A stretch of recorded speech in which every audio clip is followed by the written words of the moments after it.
Good morning, everyone. How are you all? So, let's continue the chapter.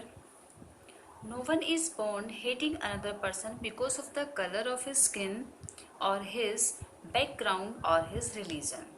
तो Nelson Mandela यहाँ पर कहते हैं कि कोई भी व्यक्ति किसी दूसरे व्यक्ति से उसकी स्किन, उसके कलर या फिर उसकी बैकग्राउंड या फिर उसके धर्म के बारे में हेट करता हुआ वो जन्म से ही ऐसा नहीं होता।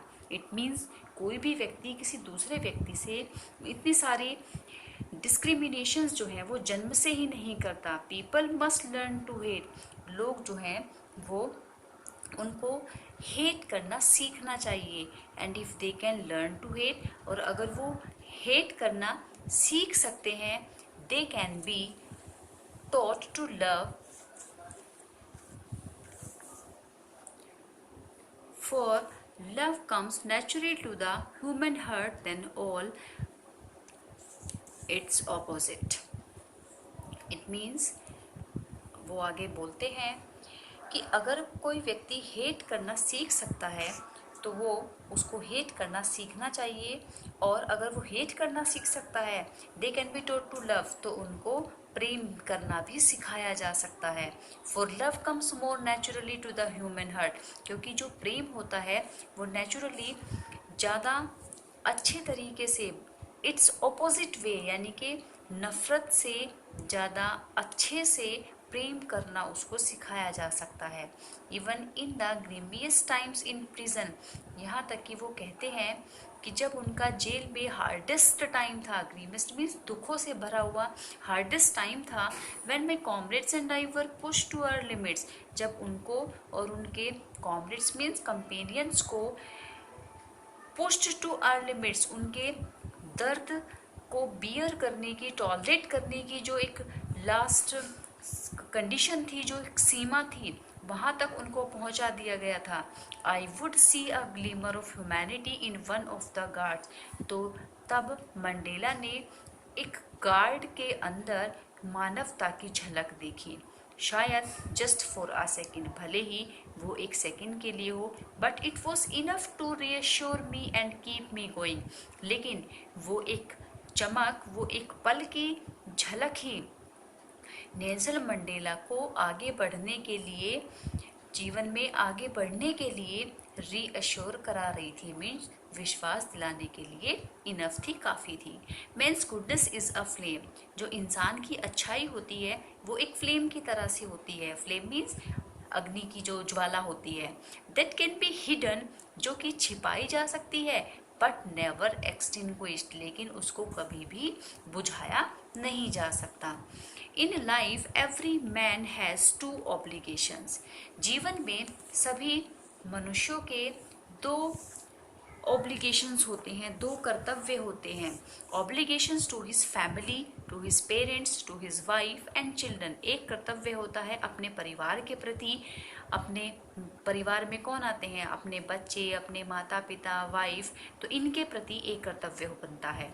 And he has an obligation to his people, his community, his country, और जो दूसरा ऑब्लिगेशन है वो अपने देश के प्रति, अपने समुदाय के प्रति, अपने लोगों के प्रति होता है। In a civil and human society, इस समाज में, इस मानवीय समाज में, इस सोसाइटी में हर एक व्यक्ति is able to fulfil those obligations according to his own inclinations and abilities.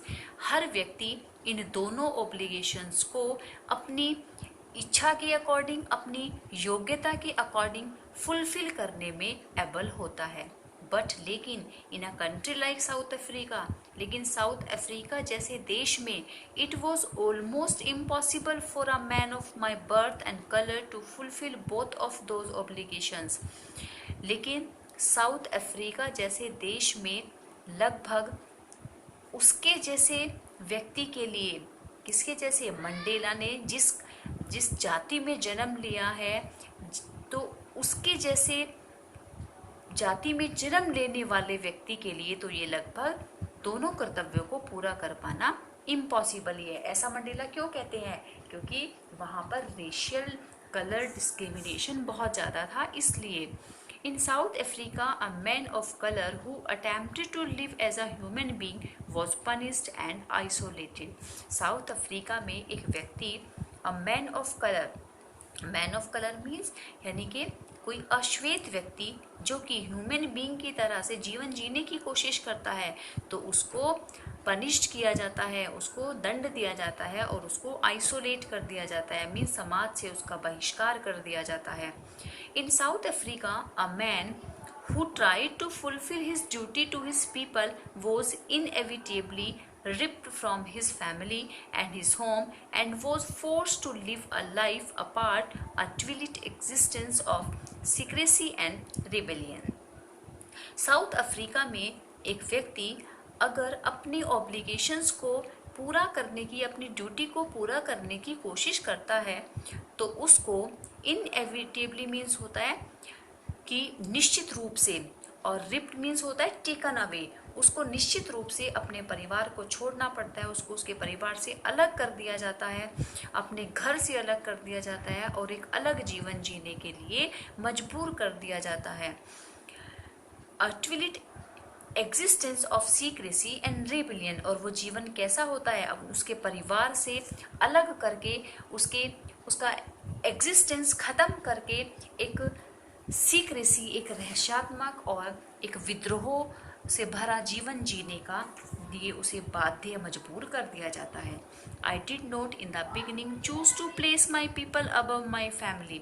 तो वो आगे कहते हैं कि स्टार्टिंग में, शुरुआत में उन्होंने भी अपने लोगों को मीन्स अपने देश को अपने परिवार से ऊपर रखा. But in attempting to serve my people, लेकिन अपने देश के लोगों की सेवा करने की कोशिश में I found that I was prevented from fulfilling my obligations as a son, a brother, a father and a husband. तो उन्होंने रियलाइज़ किया कि वो देश की सेवा करने के प्रयास में, उस कोशिश में उन्होंने जो उनका एक दूसरा कर्तव्य था, एक बेटे होने का कर्तव्य, एक भाई होने का कर्तव्य, एक पिता होने का कर्तव्य, एक पति होने का कर्तव्य, वो इन सभी कर्तव्यों से अलग हो रहे थे, इनसे उनको प्रिवेंट किया जा रहा था, रोका जा रहा था. I was not born with a hunger to be free. I was born free, free in every way that I could know. तो वो कहते हैं I was not born with a hunger to be free. तो वो जो free होने की, एक आज़ादी की जो भूख थी, उस भूख के साथ वो पैदा नहीं हुए थे, वो स्वतंत्र पैदा हुए थे. उस समय जब वो पैदा हुए थे तब वो गुलाम नहीं थे. फ्री इन एवरी वे, वो हर तरह से फ्री थे. दैट आई कुड नो, जहाँ जितनी आज़ादी वो जानते हैं, हर तरह की आज़ादी उनको थी. Free to run in the fields near my brother's hut, अपने भाई की हट तक जो खेत थे वहाँ तक दौड़ने के लिए भी वो फ्री था. Free to swim in the clear stream, साफ पानी में स्विम करने के लिए वो फ्री था. That run through my village, जो साफ पानी उनके गाँव में आता था. Free to roast mealies under the stars and ride the broad backs of slow moving bulls. और वो free to roast mealies under the stars, इन खुले आसमान के नीचे वो कॉर्न को, मीलीज मीन्स होता है कॉर्न यानी कि खाना, मील मीन्स खाना होता है, और वहाँ पर खाना किसको रेफर किया गया, कॉर्न को किया गया है. और रोस्ट करना मतलब होता है भूनना. तो वो अपना खाना, अपनी भूख मिटाने के लिए भी वो फ्री था. वो broad backs of slow moving bulls, जो धीरे धीरे चलने वाले बुल्स होते हैं, जो बैल होते हैं, उनकी बड़ी सी बैक पर बैठकर राइड करने के लिए वो फ्री था. इट मीन्स वो अपनी सारी बचपन की बातें बताते हैं कि वो हर एक काम करने के लिए वो फ्री थे. जैसे बच्चे शरारतें करते हैं, खेलते हैं, खेतों में घूमते हैं, तो हर चीज़ें वो करने के लिए फ्री थे.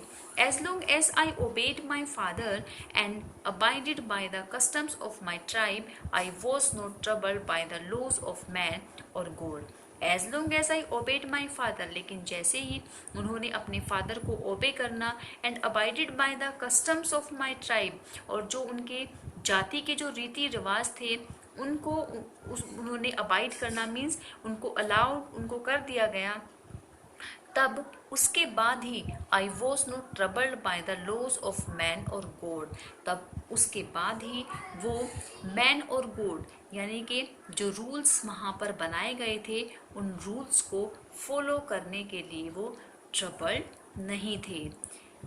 So students, I hope it's clear to you. Thank you so much.